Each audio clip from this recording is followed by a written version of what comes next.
আপনি কি জানেন এখন স্ট্রোক শুধুমাত্র বয়স্কদের সমস্যাই না, 25 থেকে 30 বছরের তরুণরাও স্ট্রোক করে ফেলছে হঠাৎ করেই।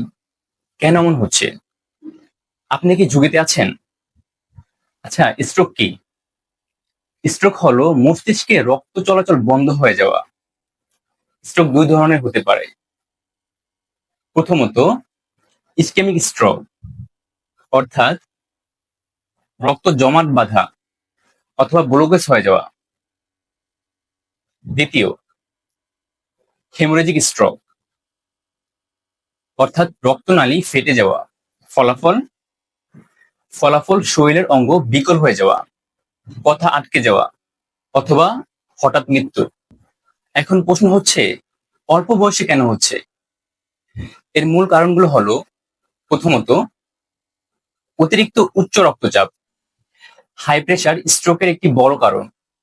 দ্বিতীয়, ডায়াবেটিস, এখন অল্প বয়সেও ডায়াবেটিস ধরা পড়ছে। তৃতীয়, ধূমপান এবং মাদক সেবন, এটি তরুণদের ভিতরে ব্যাপকভাবে ছড়িয়ে পড়ছে।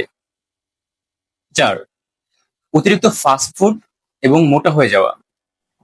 5, চলাফেরা কম করা, ঘরে বসে ফোন এবং ল্যাপটপ ব্যবহার করা। 6, স্ট্রেস এবং ঘুমের সমস্যা। 7, পারিবারিক ইতিহাস অথবা জেনেটিক সমস্যা। আচ্ছা, কারা বেশি ঝুঁকিতে আছেন? যাদের পরিবারে আগে হার্ট অ্যাটাক বা স্ট্রোকের ইতিহাস আছে, যাদের উচ্চ রক্তচাপ এবং ডায়াবেটিস রয়েছে, যারা মাদক সেবন করে, তাছাড়া যারা রাতে দেরি করে ঘুমান এবং সকালে দেরি করে ঘুম থেকে ওঠেন, এবং যারা কাজের চাপে এবং পড়াশোনার চাপে এক্সারসাইজ করতে পারছেন না, তারা সবচেয়ে বেশি ঝুঁকিতে রয়েছেন।